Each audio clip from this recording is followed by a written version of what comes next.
it's about the sort of appealing to someone's freedom, or at least giving them the illusion of freedom and uh, willpower and free choice. Well, we went really deep That there. is very deep. Oh my lord. I did not expect that.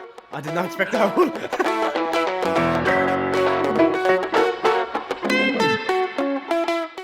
Hello everyone and welcome to T's Real Talk Podcast. I'm Tayyip Mahmood and this is my very first episode.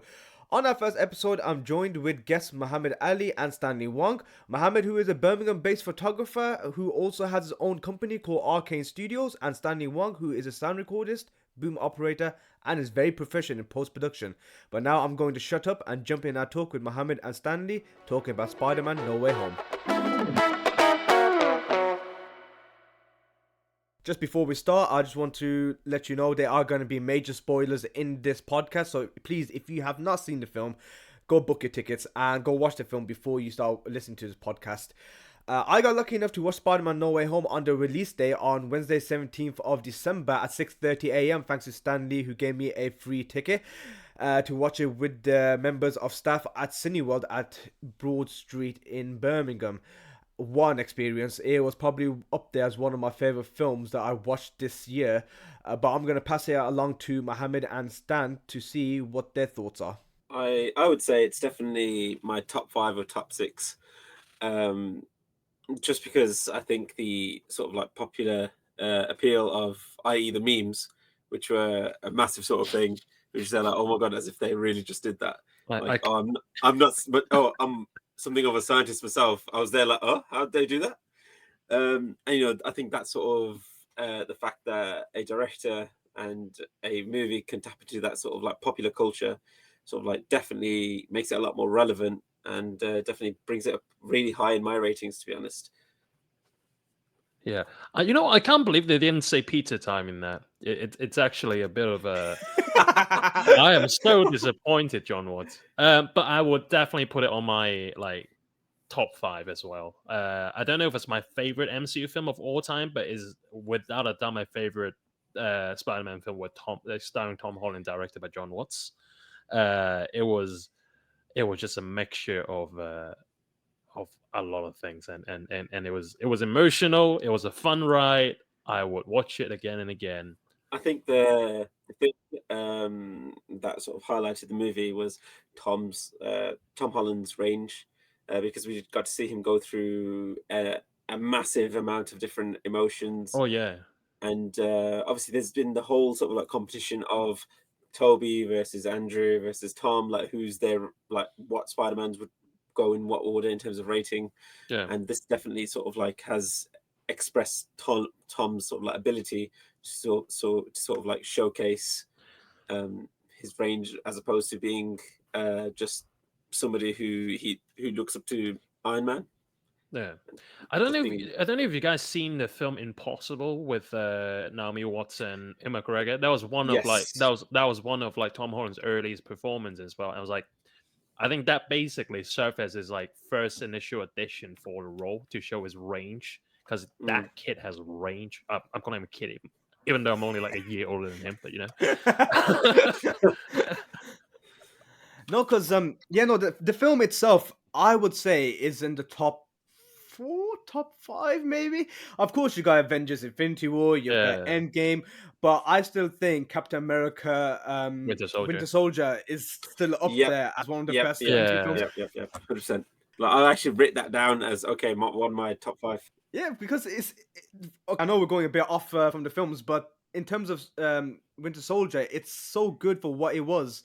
And that was the first film directed by the Russo brothers as well. So that was basically their audition into the MCU as directors. And they created a whole spy genre. And I always thought to myself that, how are they going to actually top this? Because there is no other MCU film that has the sort of like spy element to it. Yeah. And of course, like each MCU film has its own type of narrative, their own type of expression that they want to show to the audiences. But I think with Spider-Man No Way Home, they kind of went just beyond that and hit it similarly to how Winter Soldier got its reception, because we didn't think, well, I didn't have the ability to direct a film which showed a serious Spider-Man that we know, like Tobey Maguire Spider-Man, Andrew Garfield Spider-Man, Spider-Man, they all had those instances in which they end up losing something and it changes them completely as a as a person, and the whole story arc just modifies. We didn't see that with Tom Holland Spider-Man just yet. Yeah, we've seen him lose Tony Stark as Iron Man, and we have heard that he's lost Uncle Ben, but we haven't seen it yet. But they are creating an animation Spider-Man show on Disney Plus for us to see that again in the future.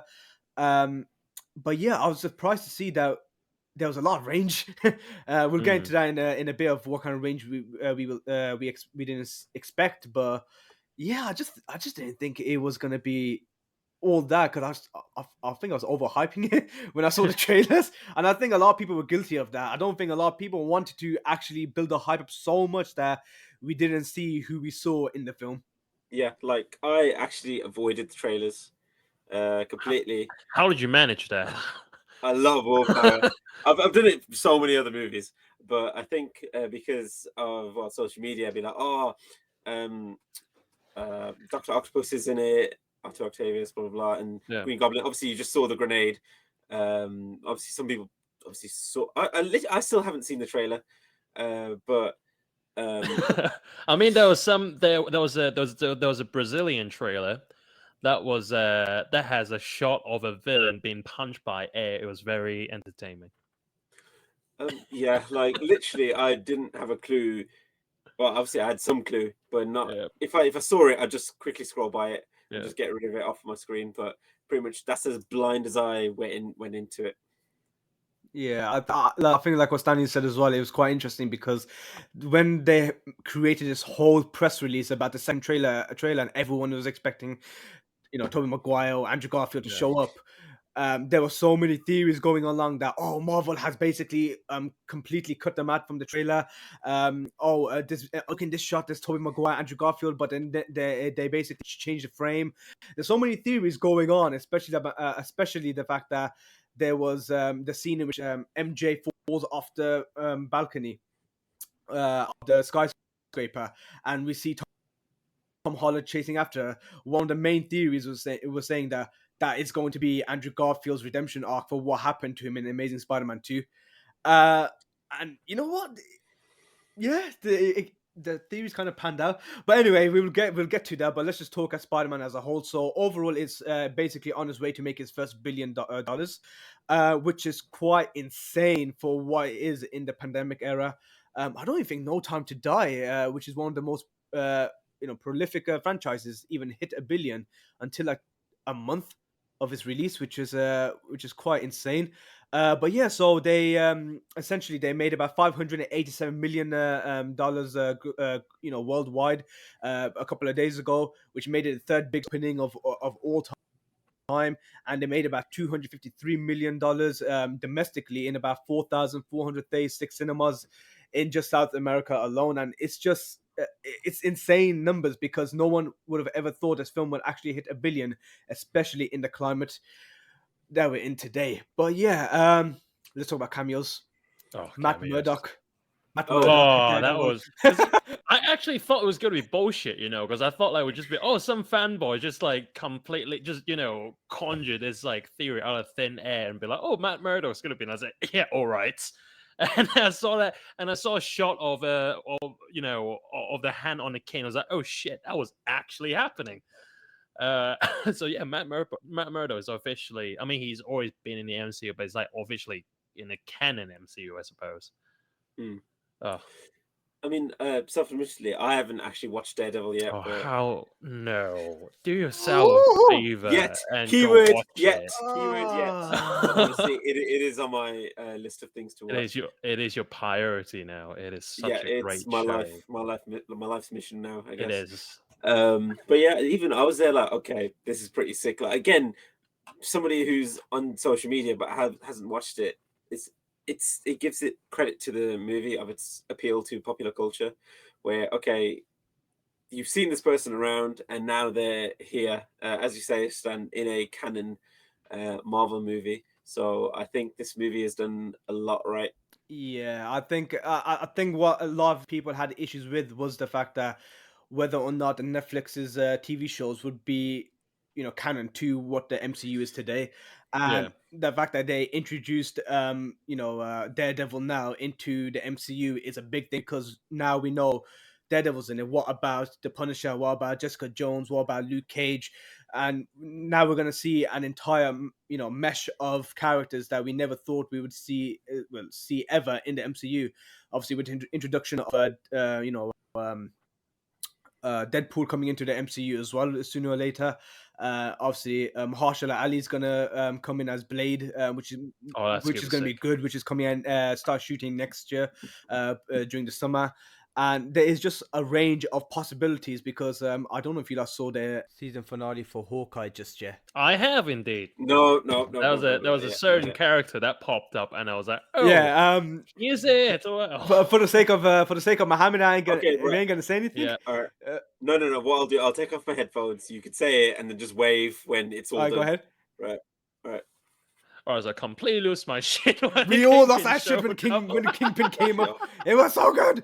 It was so good. With the cane, with the diamond cane and everything. That was from the comics. And it was, I cannot wait to, I cannot wait to see what they're going to do next with them. Obviously, like that was a shot that was kind of ambiguous. Like, if we actually got shot by Echo, but I think obviously it's freaking Kingpin, so I think he survived. All right. Right. Go ahead. Put headphones back on. Okay, back in. Headphones back in. Yeah. Yeah, so Spider-Man dies in No Way Home. What do you think, Mohammed? Oh shit! I actually thought, like, the moment when Tobey Maguire's Peter got stabbed by the Goblin. That you see, I think everyone in the cinema gasped, because I felt the exact same way as I felt when Tony Stark got stabbed by. The moment in which we thought, oh shit, Tony Stark is dead. This is good how he goes out. This is how he goes out in the first part of a two-part film. He's gonna die. And when I saw Tobey Maguire get stabbed in the back, I kind of hoped that he did die, just to create that extended tension and the brutalness of what the final film of the trilogy actually meant. Yeah. But brings a bit more gravitas to the film. Yeah, that makes sense. As soon as he hopped in front, and I was like, okay, your back is towards the villain, dude. He's not completely out. Just please, nothing. And then, and I was like, okay, yeah, brilliant. This happened. I actually jumped. I would have just if I was Toby, I would just web them both. So none of you guys move. Well, there are quite a few loopholes in the film, which we will get into, but as we know, the Spider-Man No Way Home was basically based on the One More Day comic. So it's a film. It's a comic book, which essentially follows Peter going to Doctor Strange, like in the film, and searching for a spell to make everyone forget who Spider-Man is, just like the film. But he ends up turning to a girl who is basically Mephisto, and I remember that. Obviously, all the conspiracy theorists all over Twitter and Reddit start saying Mephisto is going to be in in Spider-Man No Way Home, is going to be in WandaVision, it's going to be in Hawkeye, but we have not seen a single trace of her. But anyway, everybody's Mephisto. Everyone's Mephisto. But in this case, what happens is in the One More Day comic, the storyline's almost exactly the same. And it obviously ends with a similar plot as No Way Home, where Peter's identity is kept a secret, but it's at the cost of his relationship with MJ. And obviously that's towards the end of the film. But what did y'all think about the way all the characters were brought into the canon MCU into the first place? So I'm talking about Sandman, I'm talking about Green Goblin, I'm talking about did you think there was a better way of bringing them in, or do you think that was just a perfect moment to introduce them? I think there's no real perfect moment where they're introduced. Like, for example, in Sam Raimi's Spider-Man, Norman Osborn was brought up in the first movie. The second movie of Andrew Garfield's Spider-Man, he's brought up in the second one. Obviously, in the first movie, he was brought up as a dying man, etc. So I wouldn't say there's necessarily a right time to introduce any sort of character or villain, etc. I think, I don't know, because all of them, I think all the villains set that their entrances wise, they set quite well for me, except for maybe I don't know. I don't know what to feel about Sandman in this movie, because I felt like his motivations kind of in contradiction of like what he was doing. Because I think it's like his main priority was like getting back to his daughter, but like the reason he turned on Peter Parker is the fact he doesn't trust anyone or something. But honestly, like the Willem Dafoe as Norman Osborn / Green Goblin, I think it like kind of brought it to the next level, because there's this sort of dichotomy of like the Green Goblin and Norman Osborn. Or Norman Osborn's such a fragile old man, you kind of feel sorry for him. Whereas like a Green Goblin, he's like the Joker to Peter Parker, right? And he was so just maniacal, and it was so evil. Yeah, I don't know. And the moment that I heard Doc Ock's theme on the bridge, I was like, oh, here it is. And that was probably like my favorite introduction of all the villains, to be quite fair. But he totally killed it. They preserved his arc from Spider-Man 2. They brought it out, repackaged it, and preserved it. And as a fan, I don't think I can ask for more. That was great. Yeah, I felt the same way about Sandman as well, because I don't see him as a character that will actually do necessary evil just for the sake of evilness. So, in my opinion, Sandman wasn't the necessary evil in order to test Spider-Man. He was just basically a character just to be as an obstacle, if that makes sense. So, the Green Goblin, Doc Ock, they all had these alter egos which were necessary to bring out the worst in Peter Parker. But I just didn't think Sandman had that ability to be able to do that. But anyways, if we're shifting past characters, I want to more or less go towards Green Goblin, Norman Osborn, because what a performance he gave in this film. And especially in that the second act segment, when he basically shifted back from Norman Osborn to the Green Goblin in Happy's apartment. That scene was so good. One of the main reasons why I liked that scene was the use of the push dolly zoom, just the juxtaposition of the sound. And if you're watching in iSense, Dolby Atmos, or in IMAX, you can hear the reverb of his Spidey sense sensing that something was wrong. Because it was loud as well. It wasn't just it wasn't just going off. It was like going crazy, and he said something's really wrong. And like the moment when he realized like Norman has flipped to Goblin again, it was like that's exactly like when the time that the film flipped to the second part of it, and it was just glorious. And like it turned into a completely different movie. It wasn't completely, but it turned into a different movie, and it just became like way more intense. They assumed that his Spidey senses were going off because of J. Jonah Jameson being outside of the apartment in the first place.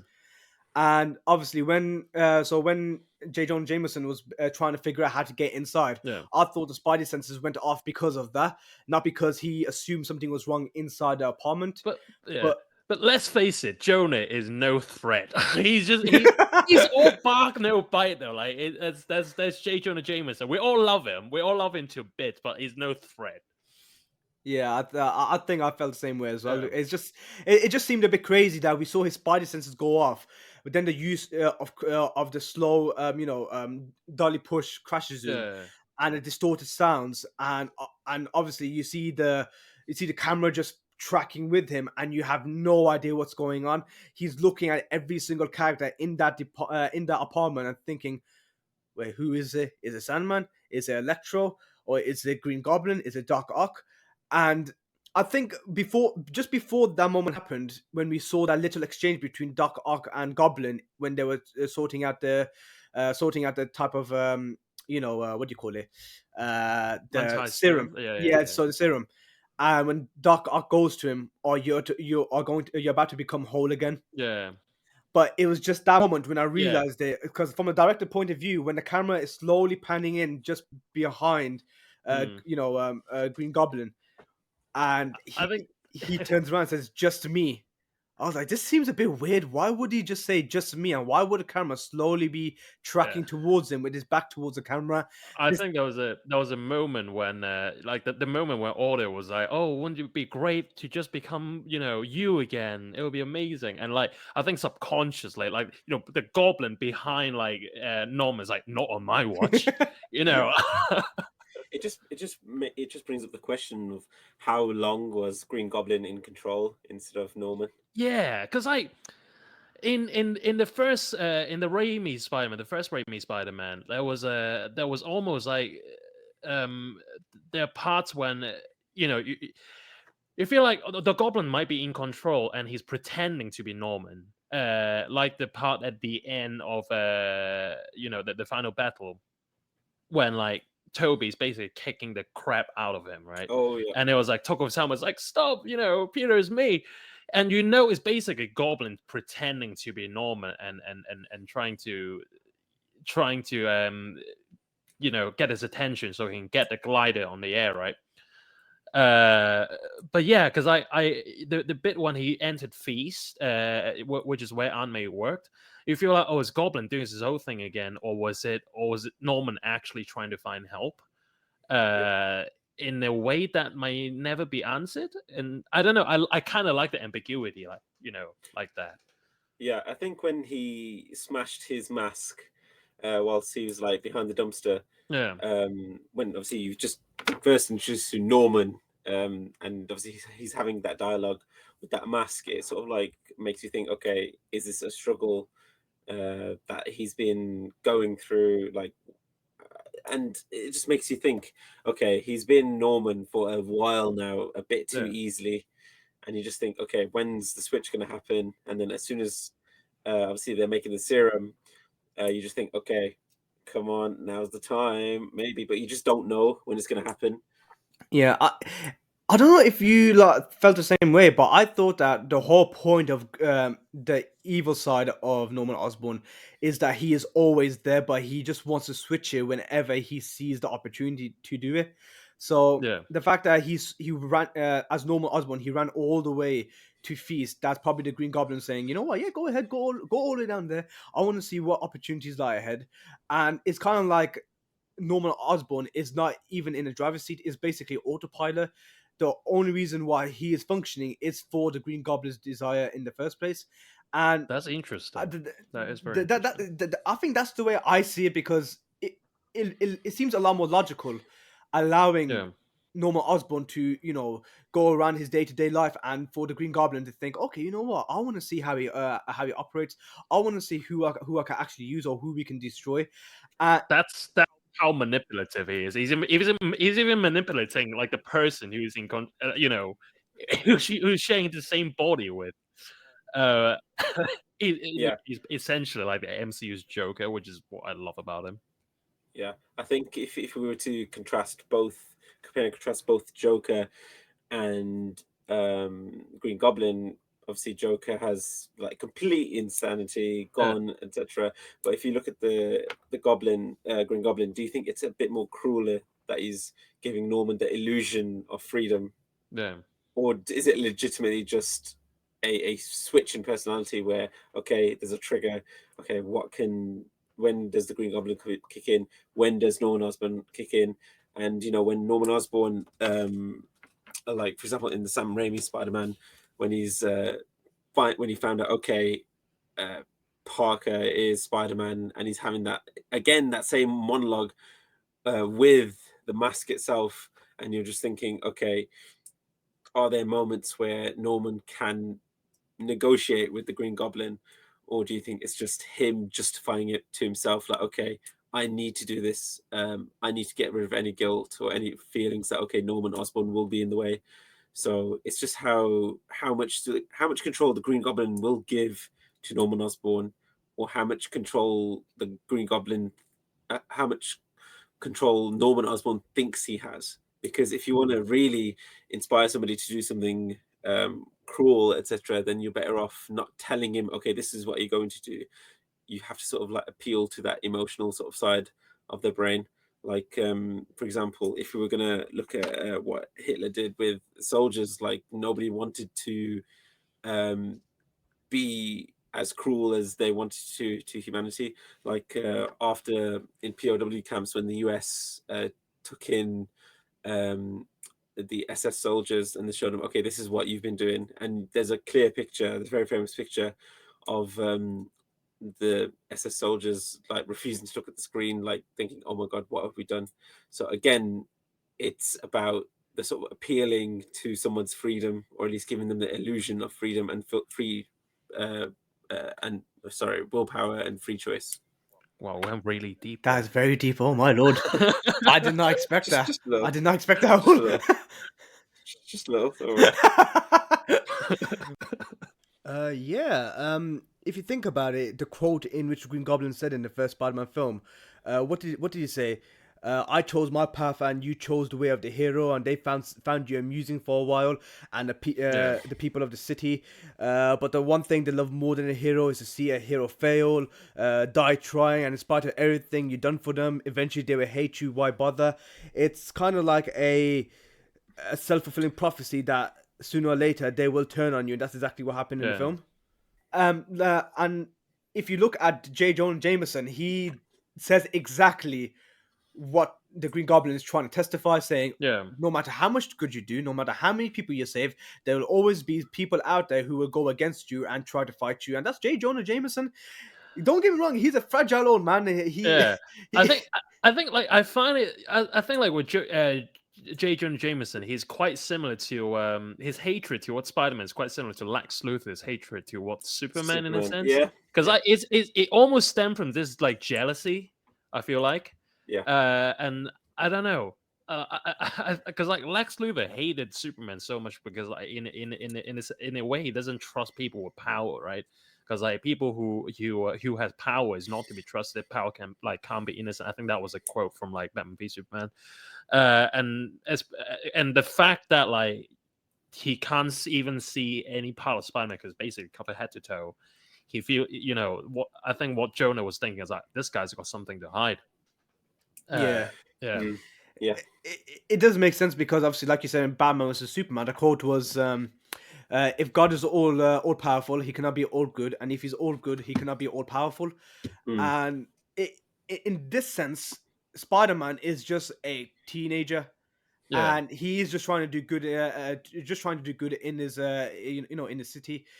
And I don't think that J. Jonah Jameson actually has that mental capacity to understand that.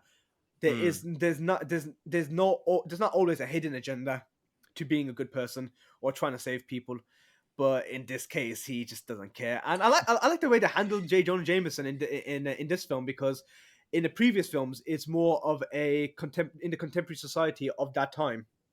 Newspapers were apparent, no social media, no mobile phones, no Instagram or Twitter. But in this film we jumped ahead 20 years later to show that he actually has become more meta and using his daily podcast and using news forums to talk about his agenda against Spider-Man. And I thought that's quite a nice little twist that they added into it, because it just makes more sense as opposed to him working as a as the chief editor for the Daily Bugle, as a newspaper business. I wonder what they're going to do moving forward, because if we're going to go back to sort of like the Spider-Man status quo, but Daily Bugle is no longer like a newspaper, right? Yeah. Is Peter if Peter Parker gets a job at Daily Bugle, is he still going to be a photographer? Because the thing is like basically anyone can snatch a picture of Spider-Man these days. Yeah. Because they all have a camera in their phone, right? Or would he be doing something entirely different? That's interesting, guys. That's very interesting. I think 2 points that's what I want to bring about is it's interesting how at the start of the movie, when Peter Parker's identity was revealed, J. Jonah Jameson was there like, okay, look at him, we have a face, blah, blah, blah, how could you do this, etc. And then towards the end of the movie, he's there like, obviously when everybody's forgotten Peter Parker's Spider-Man, he's there like, oh, why if he has nothing to hide, why doesn't he just remove the mask, etc. It's very interesting to see like no matter what, people will sort of like no matter what, it seems like he'll always have his gripe with Spider-Man. And as well as that, it's very interesting to see, like, when he first reported Peter Parker Spider-Man, he was in his little shed with like his really terrible recording set, etc. And then Like we are like now. midway, and then yeah, exactly. Fair enough. And then towards the the next time we see him reporting something, he's suddenly in more of a studio. So it's very interesting to see like how people will give somebody like that a podium to stand on. Yeah, a podium platform to stand on. So it's very interesting to see when things are revealed who will sort of like make use of it, or at least exploit that sort of part.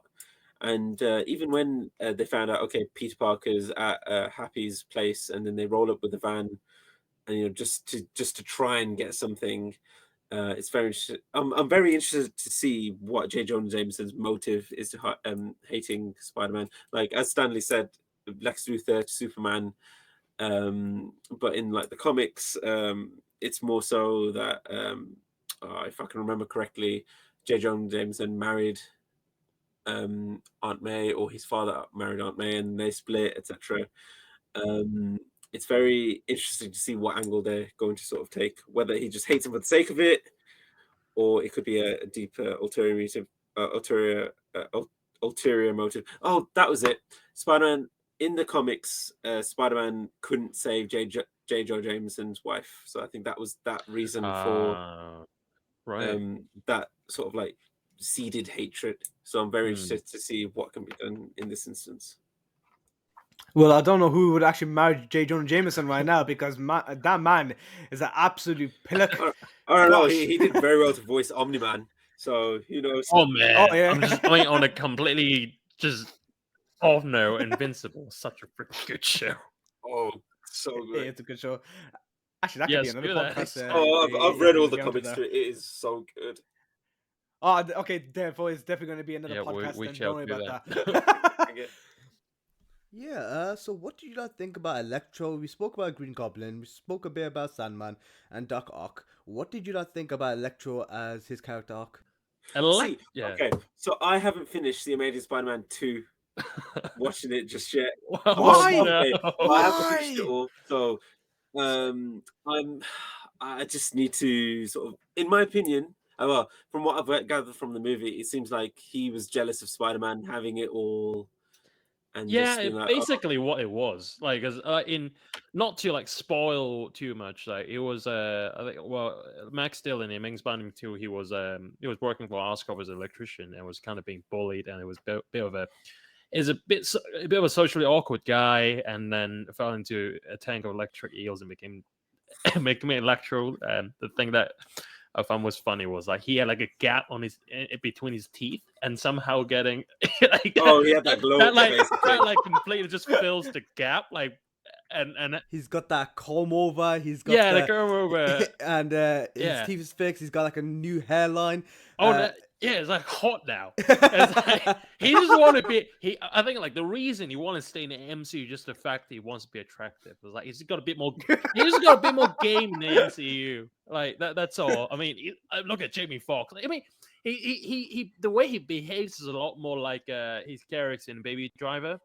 Yeah. It was just a bit of a bit of a cool guy, and I still love him to bits. Because initially I saw like the reactor, and I was like, oh man, not another stuck reference. But I found that in the comics he actually used the reactor to sort of like help him to harness his power. It reminds me of how people before the film came out, people assumed that all of these characters would have had some sort of interaction with Tony Stark, and that's why they turned into supervillains. Just like how Mysterio turned into Mysterio because of the way Tony Stark treated him. Which I thought was cool. And Mohammed, you don't mind if I spoil Amazing Spider-Man 2 for you again? I'll take off my headphones. Right? Again, just give me a thumbs up when you're ready. Go ahead. What the theories were, and I think this is a really good theory, is that each moment before the characters died is when they got transported into the MCU. Yeah. So in this case, just before Electro died in Amazing Spider-Man 2, when he disappeared, that's when he appeared in Spider-Man 3. Right. And the same thing with Doc as well. He basically, do you remember what he said when they were all in the prison in Doctor Strange's lair? Yeah. And they were each describing what happened to each other. Yeah. What did Doc Ock say? He goes, he had Spider-Man at the throat. Yeah. And then He forgets. Next moment he forgot everything and is being transported into the MCU. But remember one thing, when he had his hands around his neck, that's when he changed good. And what did he say? I can't remember what happened. So the minute that he changed good, all the evilness what he did before that completely disappeared. Yeah.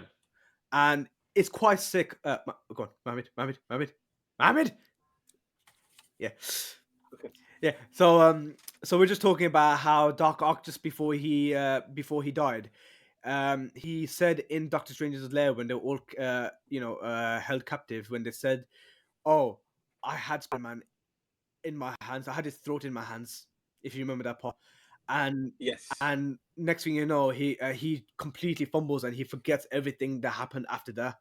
And our theory was that, well, one of the theories were that just before each character died in their own respective films, that's when they got transported into this universe, which is quite interesting theory, to be honest. And I think it works really, really nicely. Same thing with but then that sort of brings on the question, because in the second Spider-Man with Doc Ock, isn't he the one that sort of brought it down? Yeah. So wouldn't that have essentially doomed that universe? No, because if you think about it, the way I'm seeing it is like the moment he basically was one of his arm on Peter Parker's throat, and that was the moment he got transported into the MCU. And then the whole thing happened, and then he got cured. And because of the fact he turned back good again, and then he got zapped back to his original universe, and I think that, I mean, it's headcanon, but that becomes his original motivation to become good again in Spider-Man 2. I need to rewatch it. I know, it's because like when it comes to like time travel, I don't know, like basically just destroy the entire timeline, right? Because like if I feel so bad for Norman Osborn, because like if Norman Osborn got killed and he got zapped back into the Raimi-verse, and the moment before he died, still gonna get glided, like glided in the crotch. God, what a way to die! You're a little too quick, if that's the case. Actually, surely you would have bled out a little bit more. And I don't know, with like lizard, with a lizard, he's going to get cured anyway. And he didn't die. And Sandman, obviously, he had his closure with Toby's Peter. Yeah. So that brings up the question. Like, obviously, they all got. They sort of said, "Oh, we all got transported just before moments before our death." But then you just think, okay, what sort of grounds does that bring to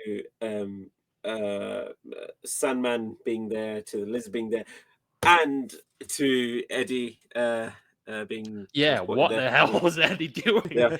Basically had a drink and he had a recap of what the MCU was, and I was like, oh, there was like a Tin Man, and there was like angry green guy, and then and they just got zapped back to the universe, and they left a little bit of Venom goo on the table. Okay, so it might be the fact that you're gonna hate me again. It probably is because I haven't watched the second Venom movie yet. I don't know. Because I've heard not so good things about it. Obviously, I should just watch it for the sake of it. But I wasn't particularly fond of that. I don't think a lot of people were, because of the runtime as well, and the fact that it wasn't R-rated. Yeah, I mean, the thing is, I feel like they could have done a lot. They still could have done a lot, even though they couldn't make it R-rated. But I think it's just the fact, the way they handled like Eddie Brock is why, I just don't know why, like Tom Hardy as Eddie Brock in those films, like he's always on the verge of having a panic attack. That's why I feel like. It's like it's just like got cold sweat going on. He's like always nervous, and the second Venom was basically a rom-com between Tom Hardy and Tom Hardy, which I mean I can still kind of find like appeal in it, but I won't see it as a Venom movie. You know what I mean? And like Cletus Cassidy was like kind of wasted because he is one of the most, like, to me, one of the most frightening Spider-Man villains of all time, and like Woody Harrelson's a great actor, because I feel like they could have used someone younger than Woody Harrelson. Woody Harrelson, maybe 20 years younger, would have been perfect for Cletus Cassidy. What I thought would have been great was the guy who played Jerome in Gotham. Oh yeah, crazy eyebrow kid. He would have been perfect as Cletus Cassidy. Thought about that. Yeah, but again, that's a quite good casting. Yeah, back to Spider-Man. All right, I think. But it sort of brings along the running joke of, oh, he was Joker in Gotham, and now he's going to be. It's the same sort of like cliche. Oh, actors go from DC to Marvel to save their careers. Marvel. Yeah. Well, unless you're Ben Affleck from Marvel to DC, for Daredevil to Batman. Yeah. Daredevil's the best superhero film of all time. Don't at me. I actually liked it. Especially a fight between him and Ben Affleck and Jennifer Garner on a freaking seesaw. That was cinema. That was pure cinema. Oh, what a throwback. Okay, I want to talk about the fight scene between Green Goblin and Tom Holland's Spider-Man inside Happy's apartment. Oh, that was great. Oh, yes. Now, yes. I don't know about you, but that fight gave me like similar brutal vibes to the end of the original Spider-Man for Sam Raimi's. And it was just the one thing I liked about it is that Willem Dafoe, he didn't change the representation of who Green Goblin was, and instead he didn't change it, but he amplified it. So don't forget, he's 66 years old, and God, what a legend! 66 years old, and somehow 20 years after the original Spider-Man film, he returned with the only clause in his contract that he wanted to do all of his own stunts, and you can tell that he was doing everything himself. But the one thing that haunts me when I was watching that fight scene was when he was getting punched in the face several times, and he was just laughing maniacally at Tom Holland. You know how he's gonna get knocked. It was so good. I had no idea. Like, I would actually be so creeped out. Like, he's getting punched and he's just laughing in his face. I'm like, that's such an insult to Spider-Man and his brute strength. I'm trying to think what it was like on set, because everyone keep an eye on Willem. I don't want him to get knocked out by this 25-year-old kid. And I don't know. Like to me, like the ending fight was great. Like the ending fight between Goblin and Spider-Man was great on the shield. It reminded me a lot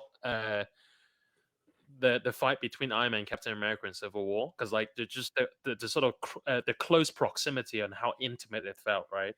It's very similar to the way like Russo does its sort of final fight in their movies, and it was like the moment when it was about to like use the glide and smash it onto his face. It was a lot like when Captain America's pick up his shield and he was about to smash onto Tony's face. It was like a little bit of poetry there, and I really like that.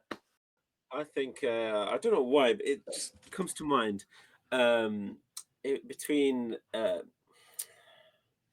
when I think about like some really, really good choreographed fights, I just think the Winter Soldier when he's versing Captain America. That was the first fight on the streets.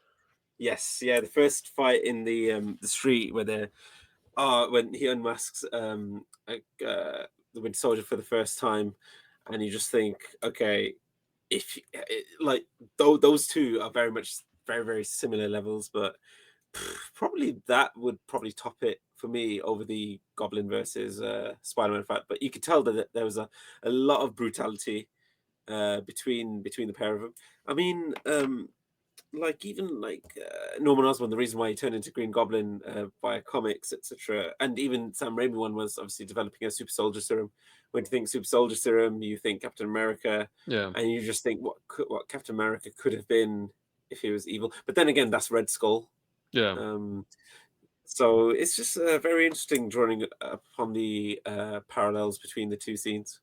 The one thing I am glad about is that they didn't shy away of how powerful and strong Green Goblin is. And I'm talking about him power bombing Spider-Man through the floors. Yeah. Oh, yes. That whole fight scene was just insane, and it just shows how much, how much training Willem Dafoe put into those scenes, and the fact that he's a 66-year-old man and he wanted to attempt those scenes. He's like our MCU version of Tom Cruise. But yeah, it's just amazing to see Willem Dafoe wanting to go ahead and film the scenes which could actually pull his back out. There were also some similarities with the Spider-Man game as well. Yes, with some of the fight scenes. It took some like obviously it took some notes from the PS4 Spider-Man with like Aunt May being killed. Well, not killed, but like she also died in. I don't know if you guys played. Oh shit! I just spoiled the game for it, didn't I? Oh, shit. I mean, it doesn't bother me. I'm not going to play it ever. Basically, why? Spoiler alert, guys.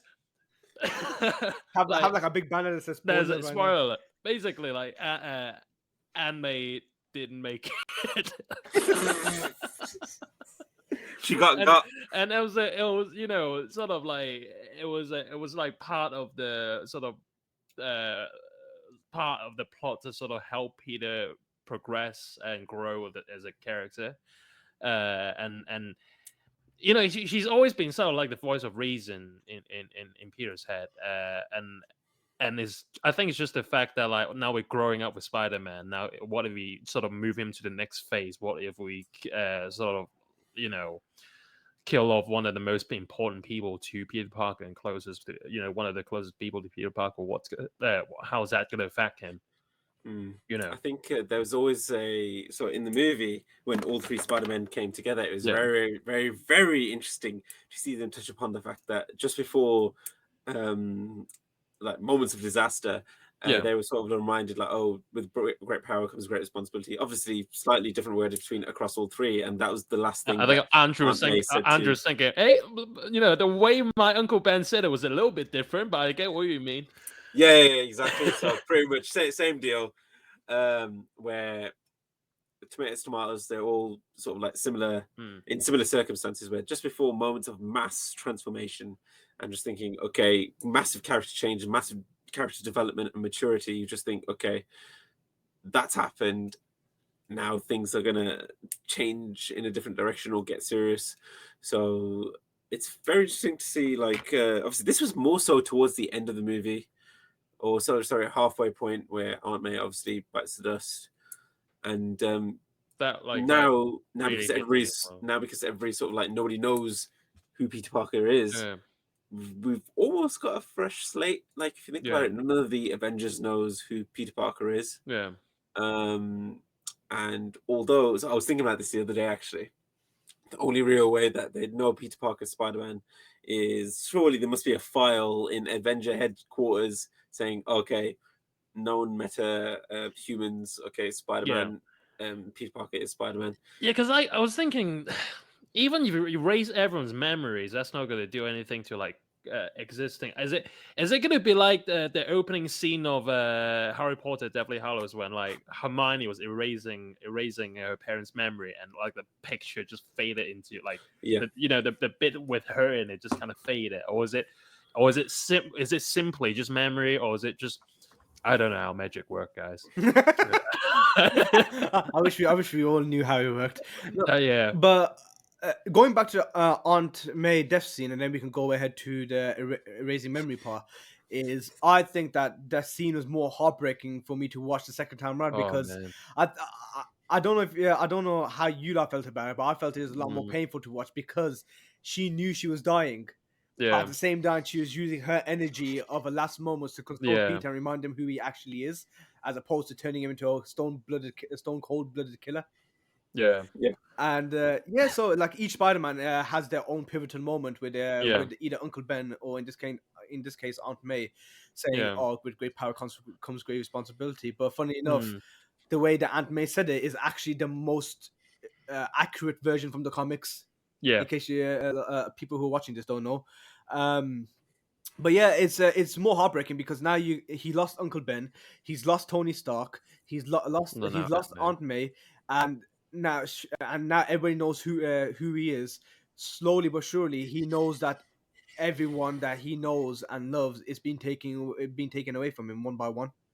Yeah. And it is heartbreaking. And so when it comes to the end of the film, where his entire memory gets wiped clean, it's just like in the video games now. So in the video games, as a player who's playing the game, you just see Peter Parker doing his thing, stopping people, fighting Kingpin, but at the same time, in this film, it's more grounded because now you see a fragile teenager who's going into college and has nobody, who has no love interest, has no best friend, has no mother or father, has no uncle, who has no aunt, has no mentor, and has no one that knows who he is. So he is literally back to square one, but with all the negativities that comes along with it.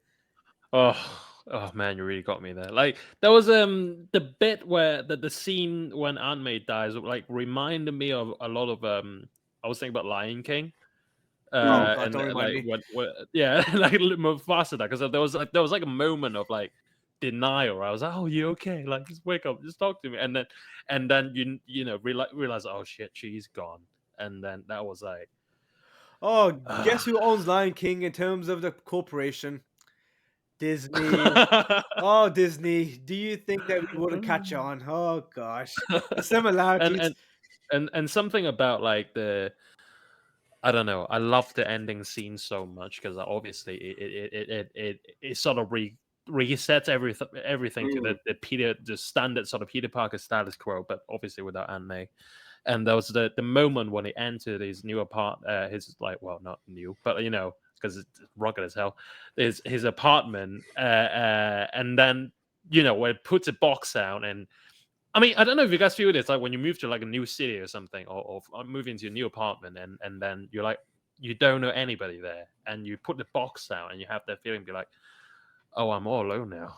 Like this, I have to live with, I have to like carry on though, because even though it is hard, like that part really hit me. I don't know if you guys feel the same way. Yeah, I guess so. It's just seeing a young Peter Parker going into his next step of his life, and it's just not. It's nice to see at the same time because Yeah. you realize, okay, this is the part where Peter Parker turns into the actual Into Spider-Man. adult, yeah. Now this is the adult Spider-Man we've been waiting for. Because Yeah. when Homecoming first came out, I genuinely thought that this is going to be shit. Yeah, really. I genuinely thought it was going to be shit, only because that this is just a kid, and this ain't the same grounded, deep-rooted Spider-Mans that we've seen previously with Andrew Garfield and Tobey Maguire. I think it was interesting that they would take a different approach because the obviously like the previous two they were good, but I think like some people sort of complain, oh, it's just too sad or something, and John Watts' approach was like, oh, what if we make it into like a John Hughes sort of like Breakfast Club type or Ferris Bueller type of high school movie, and that sort of helps the mood line up a little bit, and like. Before when they announced the director John Watts, I didn't know what to think because I haven't really seen any of his films. I have seen Cop Car now, which is a film starring Kevin Bacon. I would check it out because it's actually quite well made. But there was like no previous film that makes me think, oh, this guy should be directing Spider-Man. But I think like with every film, he is improving as well. Like what we realize is this is like the longest Spider-Man origin story that's ever been told. That took an entire trilogy. Like that's the way I see it. It's like a trilogy. I would see it as like a trilogy of Spider-Man origin story. Yeah. Then again, I'm gonna play devil's advocate here. Okay. Because when Spider-Man was introduced, it wasn't via Homecoming; it was via Civil War. Yeah, where he was more so as an established person with abilities, and then now being picked upon Iron Man. Now you just think, okay, they've skipped the whole origin story. Do you think they've done it in the whole Uno reverse direction of, okay, he's established, but this is him? Yeah. Or it just makes you think, like, obviously the whole I've lost Uncle Ben story. Yeah. It's been told twice in a couple of other Spider-Man. Yeah, that poor guy. Movies, yeah. Just leave him alone already. Yeah, how many times is he gonna get stabbed or shot? And yeah, so you just have to think, like, is this really an origin story for Spider-Man? I think, or I don't know. It's the origin story of the Spider-Man that we know of him as in the comics, like being in like a shitty apartment, can't pay rent, like listening to police scanners, making his own costume. Mm. Yeah, I don't know. Like it was a bit like Spider-Verse when like there was that gap between when Miles got his powers when he's and then I he's haven't seen that one yet. unbelievable, Mohammed. It's just be 2 Sorry, seconds. just So, but wait it when was it's all basically good. like the sort of like gap between when Miles got bitten and then towards like the very the final act of the film. Now he is Spider-Man. It was like the in between stuff that we sort of care about. It kind of reminds me of, how in the DC universe, whenever we get a Batman film, we always have to see Martha and Thomas Wayne get shot. Oh, those guys. Yeah, like poor guy. Like, imagine how many multiverses there are where they get shot left, right, and center. So many. And same It with just Uncle Ben. it just like imagine like a aspiring actor or actress like got a call from his agent. I was like, who are you gonna play? Oh, I just got a big role for you. I was like, oh, you're gonna play Thomas Wayne and Martha Wayne. Oh, that's great. Like so what happens? Like, oh, you're gonna get shot in back alley. It's just interesting. I'm gonna take a massive detour here, but the fact that they had Jeffrey Dean Morgan play Thomas Wayne, and obviously Jeffrey Dean Morgan is a very, very established actor, and they just called him in for that one sort of scene, and you just think, okay, well, in my mind when I was watching it, I was there like, okay, I recognize this guy. Flashpoint must happen. Obviously, that's a whole different thing. Let's switch over from DC to back to MCU, I guess. Yeah, the DC universe is gonna have its own podcast because I'm gonna shit on it for what they done. I bet you were with Snyder Cut and everything. Oh, trust me, I can't wait for that. Some stuff to talk about that. But what do you think about Tobey Maguire and Andrew Garfield returning? Okay, so I mean, if I'm honest, I haven't seen anything with Tobey Maguire aside from Spider-Man. So you just think, okay, like wow, it's happening. Like, you just see him as a sort of like oldish guy. He's oh my god, I was so surprised how like I don't know why, but like, when I saw like the first reaction that I got when I saw Toby was like, oh my god, he's so old. Now he's more sage. He's older. He's more. He's got more wisdom. This is more it's not old, but it's like, oh, he looks way more seasoned in a sense. Like Toby, I mean, like with Andrew, it's like, yeah, he looks like in his late 20s. Yeah, it's like, god damn it, with your perfect genetics, Andrew Garfield. I'm gonna throw this out there. Andrew Garfield, his Spider-Man said that he became rageful and bitter after Gwen died, yet he looks so young. Whereas Tobey Maguire's Spider-Man has settled down with MJ, and look how old he looks. Yeah. And she cheated the hell out of him in all the films. Oh my god. I put it out there. I'm like, I'm thinking, god damn, MJ must be ripping him apart in his own universe, because think about it, every single Spider-Man, she cheated on him. Yeah, with that we got let's count the boyfriends of Mary Jane Watson and Raimi Stranger, right? Oh. We got Flash Thompson, we got Harry Osborn, we got well, obviously Peter Parker, and the astronaut guy who happens to be J. Jonah Jameson's son. Yeah. She's going through a whole catalog of different type of characters she can go. Oh with. yeah, just like sort of through the whole cast. Through was like, who would I like more? And it was a bit when she was like experimenting, but like she was trying to recapture the upside down kiss with J. John, with John Jameson on the couch. That was like. And she was like giving Peter shit in Spider-Man 3 for doing the same thing with Gwen Stacy. Yeah, see. Yeah, good thing about it. That's double standards, that is. Okay. We gotta be careful because this whole podcast will turn into a full line. Oh no! Please don't cancel us. Yeah. I don't want to get cancelled on my first podcast. Thank you very much. No, not yet. we have more stuff to do, guys. No, because I think it's just heartbreaking knowing Tobey Maguire Spider-Man, after all the shit he's gone through, he's finally settled down with a girl that he's been chasing since high school. Yeah. Whereas, Andrew Garfield Spider-Man, poor guy, was in love with one girl, and he ended up being the reason why she got killed by snapping her back and head onto the floor. Oh god, that was brutal to watch as well. I personally didn't love Spider-Man 2. I still like it, but that one scene was so well executed. Yeah, I would say the Amazing Spider-Man series has probably the best web-swinging CGI and physics that I've seen out of all Oh the yeah, Spider-Man films. without a doubt. Crazy.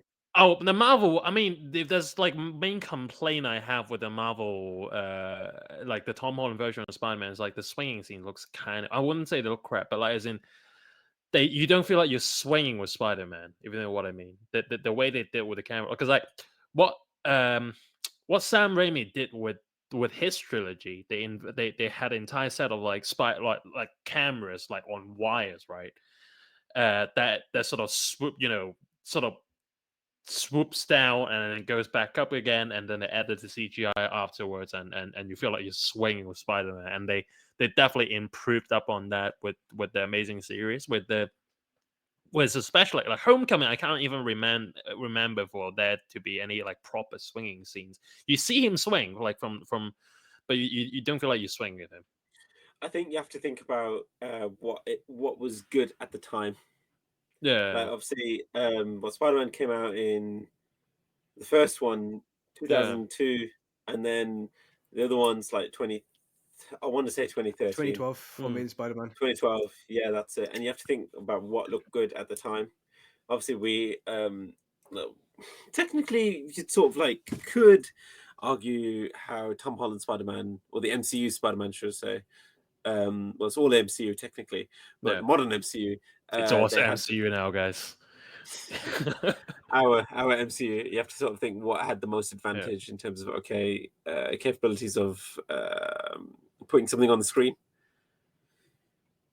And I don't know, it's very interesting. It's a very, very good point. But I think all three Spider-Mans had their own sort of a unique take, and what they did, what was possible at the time. Like, it's so funny how in the first Sam Raimi Spider-Man, if you see the first instance where Spider-Man saves Mary Jane during the festival and like swinging away with her, if you look at it, you can tell that she's literally hugging a mannequin because he's just there incredibly stiff. I mean, that was a like. I've met people who have seen the Raimi trilogy and thought they were way too cheesy, and like I personally, I'm up for it. I am all about the cheese. Right, fair enough. I actually rewatched it. I I actually rewatched the first Spider-Man, yeah. and I just had to skip little parts, the little parts of they're like, That "Oh, was- Mary Jane, you're so beautiful," and it's just, I think you could be an When you look amazing into her actress. eyes, Yeah, that's it. And I think Spider-Man told me that. What? Oh, like, I that think was at some point, that was yeah, the scene when the first time we get to see Mary Jane, well, like Spider-Man playing with Mary Jane. There was a shot of her, and her hair is like blowing the wrong way. And I know it's like a really it's like a mistake, but like, it's kind of like one of the things I like yeah, about it too. It's just yeah. small things like that, like I would say like the first, like Raimi's trilogy felt more like it's more in touch with New York, as in like especially first Spider-Man. It felt more like a love letter to New York, like the first Man in Black, if you know what I mean. It's whereas the other ones are way more sort of like Spider-Man or comic book focused. And like the Amazing Spider-Man series, like the obviously the highlight would be between like Andrew Garfield and Emma Stone, because those like the chemistry between those two are just amazing, amazing, open intended. But like, yeah, it was quite sad that we never get to see some like proper closure with Andrew's like version, especially because like because I think they shot scenes with Shailene Woodley as Mary Jane Watson, and it was entirely cut out by Sony because there was, they I remember they that. thought their film was too bulky already. And obviously they teased the Sinister Six with I can't remember if that was at the end of Amazing Spider-Man 1 or Two. some Because parts. I think they were already gonna, before the whole MCU Spider-Man thing, Sony's plan was always to like set up his own universe anyway. In a sense, they're already doing that with like Venom and like Morbius, and you will probably have like Kraven and Hunter coming out or something. But it always was their plan. I've always wanted to see Spider-Man versus Sinister Six movie. I just like basically in my wish list for No Way Home, I just want to see like Peter Parker getting his crap kicked out by the Sinister Six, which kind of happened, but as in it was. I'm gonna not as a spoil the PS4 game, but there was a scene in the PS4 game that involved the Sinister Six. Oh yeah, and that was like, that was perfect because like you see cinema. That's cinema. That was cinema. That's like cinema. you get a scene like at his lowest low, right? Because like with me, the way I see the Sinister Six is like the Sinister Six is almost like a personification of the different kind of problems that Peter Parker goes through. And seeing him trying to like counter that and trying to like, he's a guy who doesn't give up, and that's what's so inspiring about Spider-Man. Even though he doesn't powers, that he's like just some normal kid trying to pay his bills, trying to make things work, trying to take care of anime, trying to he's got relationship problems and everything. Yeah, I don't know. Yeah. Where were we again? Oh, we were talking about Sinister Six, yeah. But yeah, no. Yeah, I just want to see. I think one person I would love to see return is probably Bonesaw. Oh, Bonesaw McGraw. Bonesaw is ready. Nice costume. Did your husband make it for you? That was the less.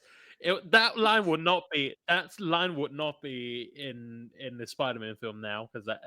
Yeah, no way. I was just thinking about that earlier. Yeah, but oh my god, I was just so happy to see the entire cinema erupt when Tobey Maguire and Andrew Garfield came out the portals. Oh yeah. Like it was. I think that was such a pinnacle moment because of all the leaks coming out, and I don't know if you last seen the leaks before, but there's a person called John Campea. I know John Campea. Yeah, so John Campea is basically he does the same thing like podcasts and stuff. And what he did by accident, he released photos with his watermarks on it, because obviously he didn't claim it as his own, but obviously it's part of his show that he found online or people sent to him, and it was basically the leaks of the film that we saw. So there was a still photo of the scene in which Daredevil is inside in the apartment with Happy, Aunt May, and Tom Holland Spider-Man, and people said, "Oh, it's photoshopped," and he put it up saying, "Oh, it's a very good Photoshop." And there's also another shot of all three Spider-Mans on the scaffolding as well, and he said it's a very good Photoshop as well. But what he didn't realize was they were actually real, and Marvel actually got in contact with them to remove the video. Oh no! And he didn't realize, and what happened was he couldn't say anything, because the minute he denies that, these photos are real, it will literally throw everything out the window of all the privacy that Marvel trying to hide all this time. Yeah. And it was just a shame, to be honest, because a lot of people actually saw those leaks and they assumed that it was fake as well. Because I think one of the main leaks that I've seen, well, not intentionally, I think I was just like scrolling through YouTube or something. There was like the whole shot when Andrew Garfield was on the Statue of Liberty, and it was having a conversation with Toby. I was like, "We got wet block." That was the green screen shot, and I was like, because when I first saw it, I was like, "Oh, was it actually from the movie, or was it like just deleted footage from Amazing Spider-Man 2?" Because obviously, like he was wearing the same suit, and so I had my doubts. And then, Andrew Garfield saying, "Oh, it's not," when he said it was not real. I don't know. I just feel like we just can't trust. We can't trust actors. Well, obviously they're freaking actors, so we can't trust them to start with. Really good at acting, or we can't actually believe them because they're so good at acting. The Oscar should go to him next, like just for pretending that he's not in the movie.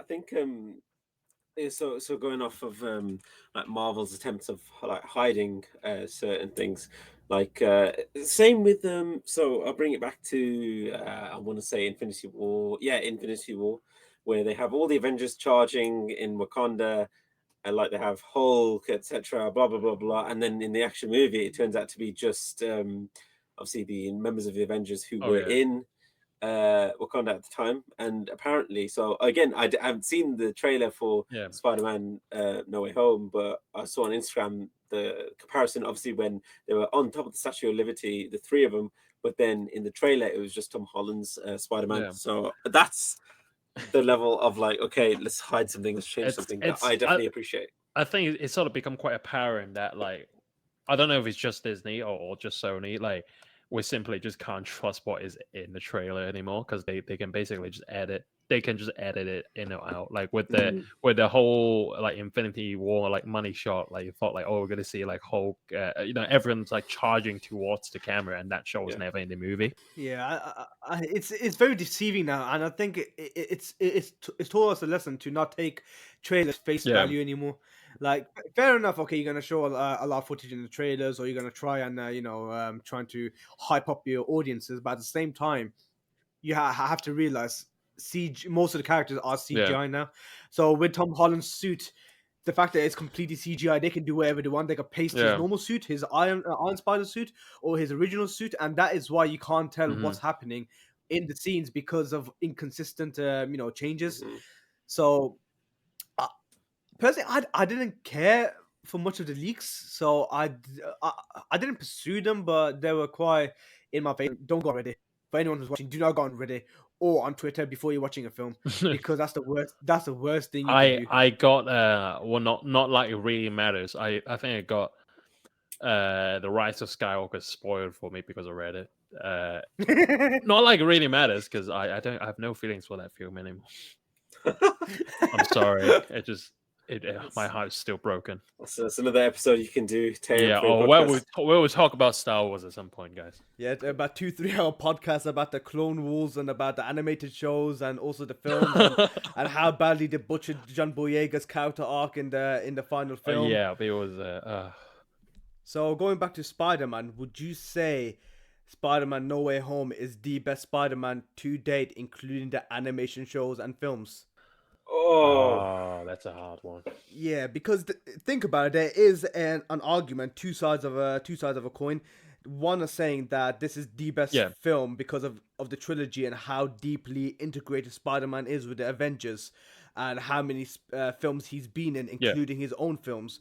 But then the other side of it is saying, no, it isn't the best Spider-Man because of the performance by Andrew Garfield, of how real and grounded that Spider-Man felt, and how Tobey Maguire's original Spider-Man was back in 2002, and that changed the way we saw superhero films in cinema. I would definitely put it on my top 3, because for me, my top 3 would still, like, it'll be like Spider-Man 2, and then Spider-Verse, and then this one. I think it would depend it depends on what kind of mood I'm on. But like, without a doubt, it is John Watts' best Spider-Man movie, like, to date, and the best like MCU Spider-Man, and the most one of the most like personal Peter Parker / Spider-Man story we had in a long time. Honestly, because obviously going out the cinema, immediately you're hit by the hype. You're like, yeah, this is so sick. This is so good.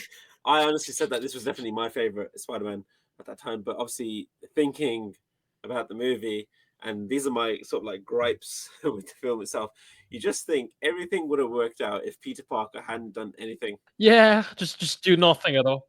Yeah. I mean, like, as well as that. No, there was another not theory, just like another suggestion that was going like, oh, what if just ask Doctor Strange to erase everyone's memory of what Mysterio said? That's actually a good point. That's actually a really good point. I didn't think of that. You know what? Even if the first spell just worked the first time, where everybody forgets that Peter Parker is Spider-Man, but instead it's okay, now everybody forget Peter Parker as a whole. Just think if Tom Holland wasn't there, like, oh, what about Aunt May? Oh, what about MJ? Or what about Ned? What about blah blah blah blah blah blah? You just think, okay, come on, like I was talking to one of my friends, and he said the only real thing that he was really annoyed about was towards Peter Parker wanting to fix everything. Like if Doctor Strange sent everybody back to their universe at their respective times, everything would have been completely fine. And that's probably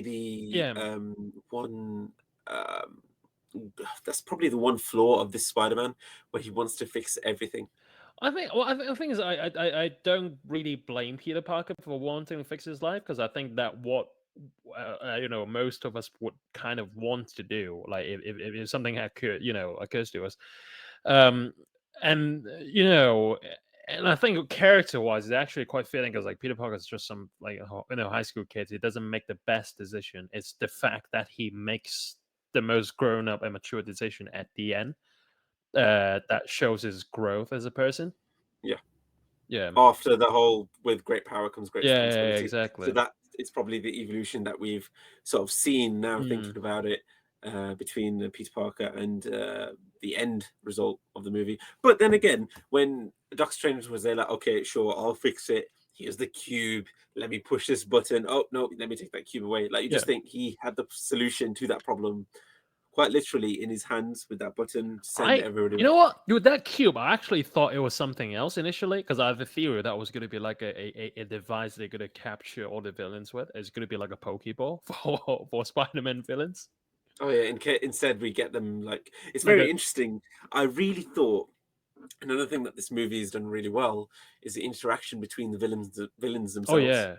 Okay, it was great just like seeing Ordo interacting with Norman because like they're both sort of affiliated with the Oscorp and everything. Oh, in this one. Yeah, that's actually a really good point because we haven't seen Norman Osborn or Doc Ock actually interact with each other before ever. Yeah. This is the first time. Also, plot point. Now, just thinking about it. Go on. So how did Otto Octavius know that Norman Osborn was the Green Goblin? Like, if you think about it, like his son didn't know, and he didn't know until like the end of the second movie when he turned into it, and the whole public didn't know, because then imagine Oscorp would have been completely shut down at that point. Like, you just think, at what point did everybody know in that universe that Norman Osborn was Green Goblin? I have a feeling maybe Ordo know just because he has access to all the data in Oscorp. Maybe he figured it out by himself or something. Yeah, it makes sense because don't forget in Spider-Man 2, he did say that this whole situation with the mechanical arms would have been possible without the power of Oscorp or without the materials that they had. Yeah. And don't forget as well, they what was Norman Osborn's main field of expertise? Was it nanobots or something? It was mechanical engineering, mechanical engineering and nanites as well, and all of that allowed Otto Octavius to actually gain his research in order to create his mechanical arms. And like you said as well, he could have access to Oscorp and get all the records, and he probably just connected all the dots. Yeah, like thinking about the green glider, who can actually ride a green glider, who made it. Like, it's just, I think it's more of a detective thing more than anything else. Yeah. But Otto Octavius, like, before obviously the whole arm situation got out of control, he just didn't, that sort of like trait in that character did not become really apparent. So it just, I think it's a very, very far-fetched theory, if I'm honest, and I think that's one thing they overlooked, where how did everybody figure out that Norman Osborn was a Green Goblin?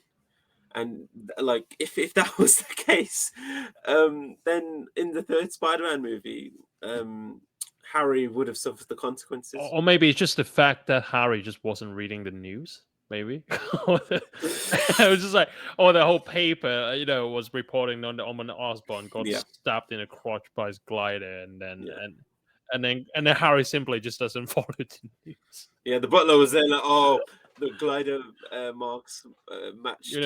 Was it the first Spider-Man or the second Spider-Man Harry got with MJ? Yes. No, it was first, and the third one was when he like sort of like had a fling when Harry wanted to get MJ on his sort of side, so he. There was a lot of back and forth with like Harry, Peter, and MJ in the third one. And the other grab that I sort of have is the fact that when they were like, how are we going to stop all the villains? And then both Spider-Men were there like, we've thought about this for a long time. This is what we're going to do. And they somehow managed to synthesize everything that they needed inside the school chemistry lab. Yeah, well... Well, I think... Yeah, it was... Well, the thing about it, we have 3 Peter Parkers in the same room who are like all very scientifically gifted. But I think it's just the fact that it just so happens they have all the resources to pull that, to come up with that serum that is going to cure, how many supervillains? Like 5 supervillains. Well, actually, no, I don't buy it. I don't buy it. I think it's too much of a coincidence. I'm sorry, but as much as yeah. But then again, Tony Stark make a suit in a cave with a box of scraps. Yeah, but he had missiles right next to it. It's true. I still think Spider-Man No Way Home lived up to the hype exactly the same way as Endgame did before that came out. Yeah. And absolutely. Spider-Man No Way Home has basically hit the $1 billion mark, and that's without China, which is a huge accomplishment. Even surpassed No Time to Die by a massive margin. Did that make you sad? It made me sad because I worked on No Time to Die, so evidently, yeah. Should I be sad or should I be happy that I was a part of a film that didn't even make a dent in the box office? I don't know. But originally, how it was supposed to be released, which was in 2020 April, I think it would have been a really good film because of the box office numbers, and the COVID era just destroyed it. I think like both when like Bourne and Spider-Man, it's a win this year. I think we needed it as a country. As a planet, we just need something to sort of like look forward to. And I think like rounding back up to the question that you were talking about, Tim, I do think this Spider-Man movie has had a massive hit on a massive influence and on this sort of generation to see, okay, who's Spider-Man? And it's definitely made, I'm not going to say it's going to make Spider-Man relevant. Of course, he's always been relevant. But I think like the whole movie itself, like the fact that he managed, I'm not even going to say cram in a lot of things. I think the movie is very, very well placed. Well paced, should I say? Sorry. And I think they fit in a lot of character development, like as we said, from start to end. And you know, for example, they added Doctor Strange in, who was like as much of an omnipotent person that he is, he didn't carry the movie, and a lot of his powers weren't there for the sake of it. Like we obviously know the sort of like capabilities of Stephen Strange, and if we're going to talk about the end, sort of like credits at the end, which tease the next Doctor Strange movie, like, and how now, well, they've said how okay that they're going to put in, this is going to be most ambitious in terms of cameos. Like you just think how they're going to do that, I guess. I don't know what is it just me, or that it felt like the Doctor Strange trailer that was tacked onto Spider-Man, that the editing felt a lot more old-fashioned to you guys? Yeah, Captain America. Just me. Yeah, Captain America, the first film, at the post-credit scene had a teaser trailer for Avengers. You seen that, right? Yes. Yeah, that's what I was thinking of. Yeah, because for people who don't know, if you watch Captain America, the first Avenger, in a post-credit scene, he basically runs out into the open and sees Nick Fury, and Nick Fury invites him to join the Avengers. And then you have the quick snippets of the Avenger trailer. Because I feel like you actually get a peek of an actual scene. And then you get to see like just clips, like little shots here and there. And I think like, you know, when it comes to editing, it's very similar. When I watched the trailer, it was like a dream come true because we haven't seen a team up like that in a very long time, or ever, I think. And it's just really nice to see. Like, that's it's what surreal. it felt like. It's really surreal. Yeah, it has been like a long time since we have because like you know, nowadays when you see trailers, you see them like on the internet like, right away, and people be you know doing reaction videos to it. But like it has been like a hot minute since we see like a brand new trailer that is exclusively in the cinema. Like because remember, I don't know. Well, obviously I was like 4 years old back in the day, but like, I think when it was like 97, 98, when like when Phantom Menace was, you know, before it was coming out, and people were going into the cinema just to see the trailer because that's how crazy it was. Did not I didn't know that. Yeah, I don't know. I saw a video like some like some guy went in to see a movie just so he can see the Phantom Menace trailer. What the hell? I don't know. People go to cinemas to watch a trailer. No. What kind of anything in the 90s? Anything goes in the 90s. Do not underestimate the lengths of Star Wars fan will go to for Star Wars. Okay. It's been a while since I've seen an event like the way they released the second trailer for Spider-Man No Way Home, and everyone expected Tobey Maguire and Andrew Garfield to be in it. Like it's a huge spectacle, and it just shows the sheer force this film has in the industry and also in the box office. And it's nice to see that a lot of people are going to lengths to watch the film like they did back in the 90s. Well, because they made the entire event out of it, didn't they? because like they had like people watching it, and Tom Holland came out and be like, "Hey, that's what do you guys think of that?" Did you think it was needed? Well, yes and no, because you have a feeling they're gonna at least put out 2 trailers, right? Because usually for big blockbusters movies, you get like a very sneak peek or like a very short teaser trailer, and you get like a first trailer and a second trailer. With this one, we literally just got like 2, and I'm very glad they didn't do a third one with Toby and Andrew, because that kind of would, like, if they were to do it, they would have done something like they would have teased like a shot of the other Spider-Man, but you can see like the webbing's obviously different, and it'll be like, oh my god, everyone, it's Toby and Andrew. But I'm very glad they didn't do that, because that in a sense would have ruined the surprise. Yeah, that was another big thing as well between Sony and Marvel. They were having discussions of who, if they are going to release Toby or Andrew Garfield in the trailers, or they're Yeah. going to keep them for just for the cinema. When it comes to marketing, like when it comes to trailer releasing, like Sony's becoming way more discreet than they used to be. Because Sony used to show everything in the trailers. Like, it just, like, you watch the trailers, like, okay, the entire I basically watched the entire film. I know what's gonna happen.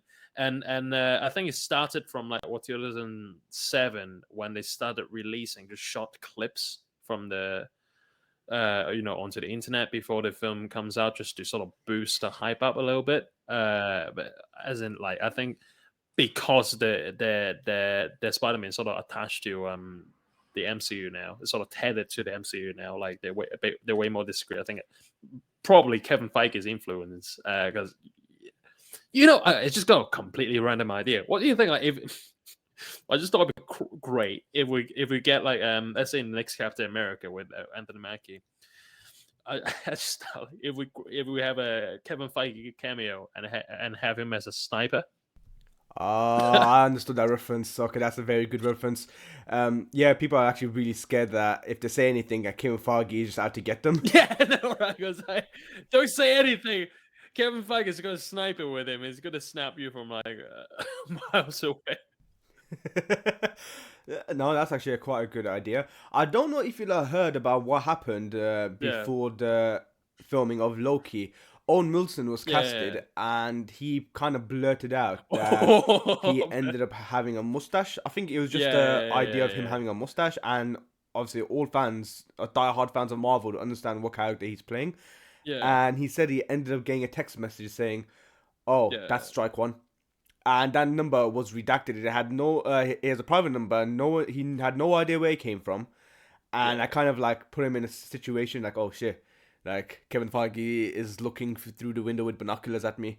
But it kind of brings the question of how secretive these films are, because even on set, if you're a film crew member, some productions will make you put a certain thing on top of your camera. So if you're taking any photos, they'll figure out that it's you that's leaking them, which is quite insane if you think about it. I mean, I know the fact that they have drones to take down camera drones. That's how intense this thing has become. Because like 10 years ago, though, this would have been completely crazy. It would be like, it's just a movie, right? But like, that's how discreet they have become. Like, they won't, if they don't want you to see it, they do not want you to see it. And they will do everything in their power to make sure you don't see it. Yeah, well, that's the power of the MCU, and I think it's just going to go in a complete different direction now in the next coming years. Because next year is going to be Doctor Strange 2, and obviously you've got now with the release of obviously after Hawkeye, the Hawkeye series, you're going to be getting the new Echo series as well. Moon Knight. You got Moon Knight, Miss Marvel, you got She-Hulk. I think we should be expecting Matt Murdock coming back, like, and in the She-Hulk as well, because like you got Jennifer Walters, who is also a lawyer. Yeah, those are the rumors that before the film came out, Matt Murdock was going to be in Spider-Man: No Way Home, and the rumors were that he was going to make a cameo appearance in She-Hulk, Echo, and he will be in another series as well, and he will get his own Daredevil series, but that's going to be at least a few years down the line. But I wouldn't mind waiting for that, because the Daredevil series, Mohammed, the Daredevil series is absolutely brilliant. I tell you, like, when you get to the second series, there was like there was a fight scene with it's just basically done one shot, and you'll be hooked for forever, and you'll be like, oh my god, I need to get all the. What if there's not a lot of Daredevil merch? You'll be like, okay, get all the Daredevil merch. I'm a Daredevil fan now. Yeah, I'm very, very curious. Yeah, you've definitely got my attention. Yeah, please watch it. It's gonna be worth it. And plus, the main Spider-Man 1 and 2 are on Netflix right now as well. Yep. So yeah, I watched if anyone's the watching, first one again the other day. I'm actually going to fully watch the second one. I'm watching the second one right now. Actually, Are you before I actually? was doing the podcast. Yeah, I just wanted to watch it just for the sake of nostalgia purposes Yeah. because it came out 2014. Oh wow! And Jesus. well, was I in college? Yeah, I was in my second year of college. I was in. I think. I think I was in. God, I was in it. Sixth form and stuff.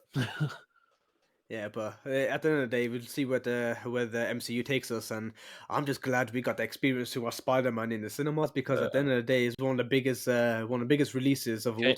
Can you believe if they decide to like? I mean, it was never gonna happen anyway. But like, if they release Spider-Man No Way Home the same way they released Black Widow, can you imagine that? Can you imagine the uproar? Like if Disney Plus straight to I know it's not. I know it's not going to be released on Disney Plus. It's technically it's distributed by Sony. But like, can you imagine like Sony was like, oh, we're going to decide to like release Spider-Man in cinemas, but we got to put it on on Apple Store or iTunes or some shit, and you can watch it at home. God, the amount of money they're going to lose because like people probably just get access to a HD version and pirate it or something. Yeah, I think what's harsh now is that Warner Brothers have now made an agreement to release films. Shocker. It's a shocker to release both films on HBO Max and cinema simultaneously, like The Matrix 4. And The Matrix 4 has already been released online in almost 4K quality, so you can watch it in 4K online because people have pirated it from the HBO Max website, and it's streaming services. Yeah, it's so sad. It's actually really sad that they actually did that. I know they want to make more money, and they think that and they don't even have to. A lot of that don't even have to pay for it at the end. No, VPNs. VPNs is all they have to use. Yeah, exactly. They'll find like a copy of it like online, and just they won't even bother subscribing to the streaming service, so it just kind of hurts everyone really. Yeah, so it's like when Black Widow came out cinemas, and it was few weeks later? Was it a couple of days later? It got probably a couple, like a week or two, probably. Yeah, and it just didn't feel right. Like if Spider-Man No Way Home was released in cinemas and 2 weeks later into Disney Plus or something. That's a cheap move.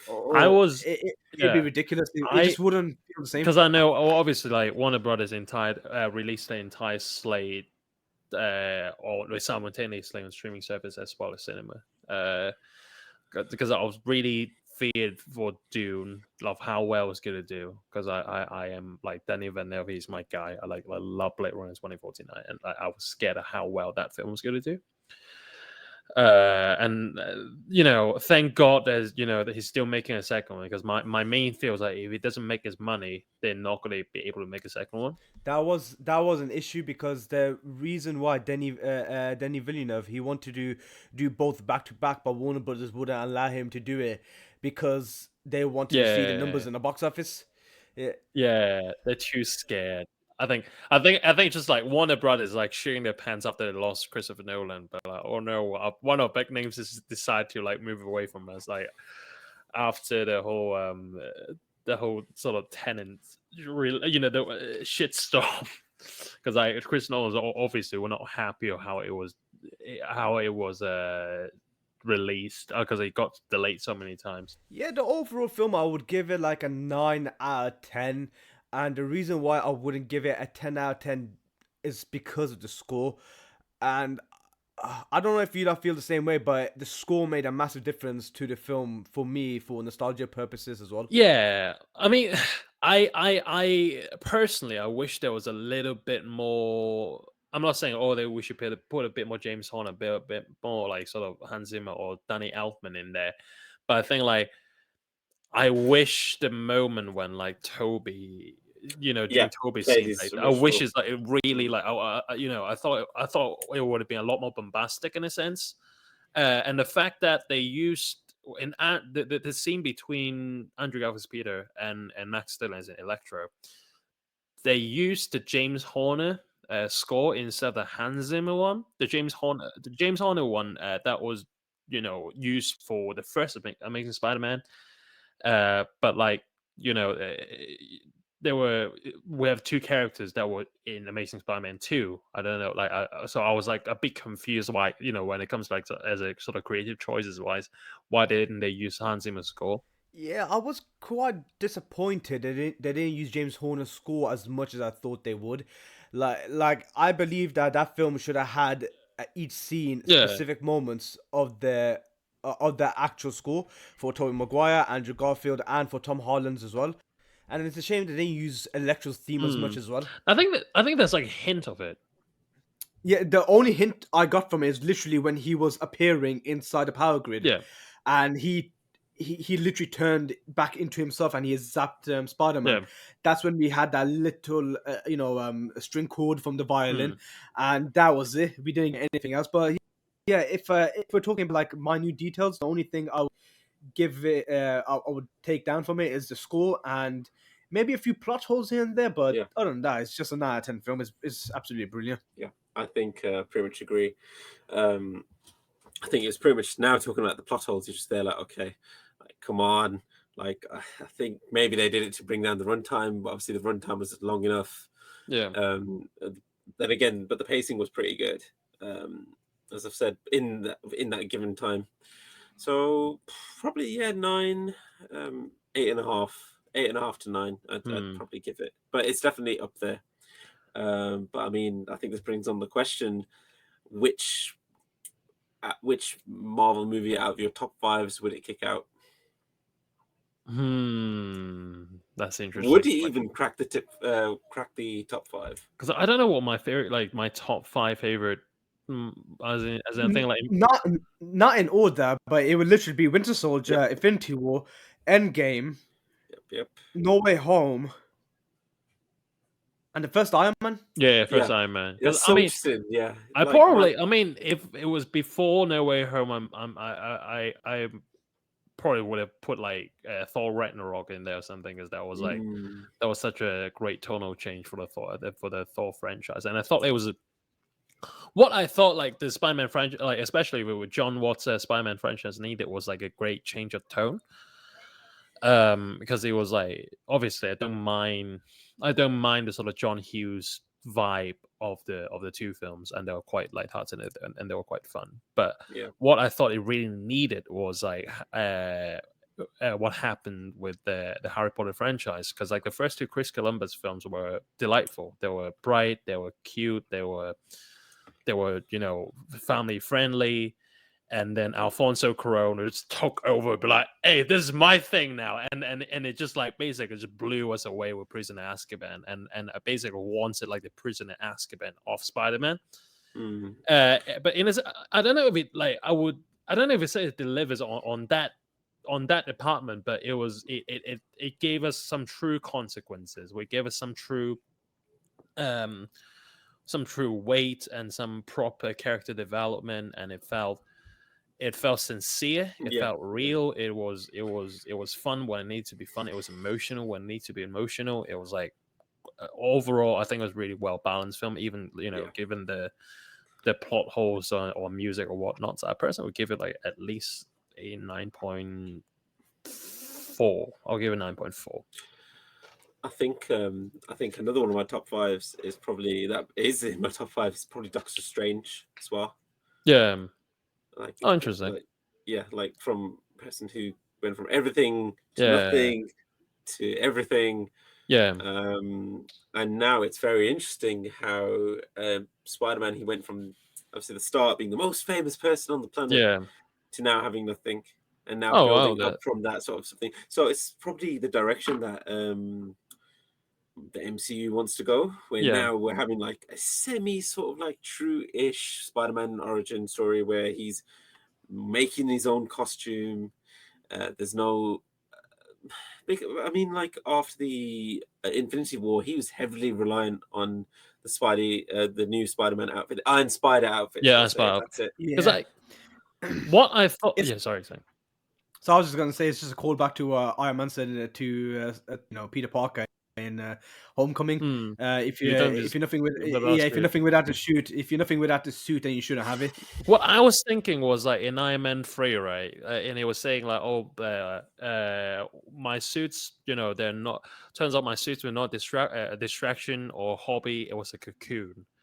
And it was a lot like with Peter Parker's, in No Way Home.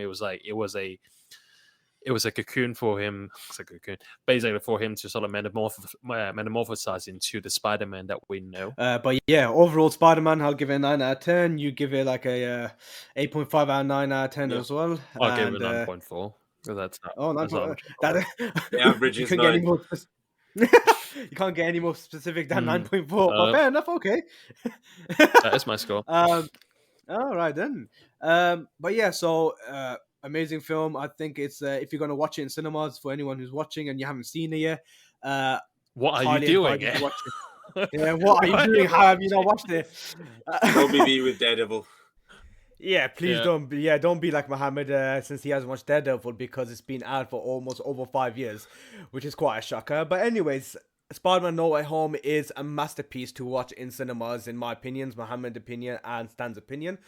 And if you do have the opportunity to get your tickets as soon as possible, watch it in the biggest screens possible. IMAX, iSense, Dolby Atmos, in Odeon and Cineworld. And you know what? We went way over the time stuff for an hour. Yeah, so thank you so much for staying way beyond the hour time slot that we have originally planned. Because at the end of the day, even my own family wouldn't listen to me ramble about films as much as I did right now. I feel your pain, bro. So this podcast will be available on Spotify and on iTunes and Amazon Music as well. And we did shoot this on Christmas Eve, and I didn't want to release it on Christmas Day. So you have a couple of hours left. I have a couple of hours to edit now. But yeah, so this was an amazing opportunity to get people to talk about their views on films that they watched in cinemas, and I thought what better film to start off with than Spider-Man No Way Home, which is now in its second week in the cinemas. So thank you to Stanley Wong and thank you to Mohammed Ali. You can follow them on their social media accounts, Stanley Wong 60 on Instagram and Stanley Wong on Facebook, and Mohammed Ali 6561 on Instagram. And you can follow his business photography account on Instagram at Arcane Studios Ltd. So thank you so much to Mohammed and Stanley for joining me today, even though it's Christmas Eve, and I know we've got a lot of things. Yeah, thank you for having us, Tab. Yeah, it was good. It's a good time. I didn't think we'd go in as deep as we did, and it was definitely. I just want to go and watch it again. Yeah, well, who would have thought we'd be talking about Nazi Germany as well inside it's all relevant, which is quite interesting. And that's it today for T's Real Talk podcast. Thanks to Mohammed and Stanley for joining me, and I'll put all the links to their social media platforms on my Instagram and under the episode on all podcast streaming websites. If you dig the episode and want more, please like and share with your friends. All that stuff does really help me out. So until next time, please remember to watch, talk, debate, and repeat.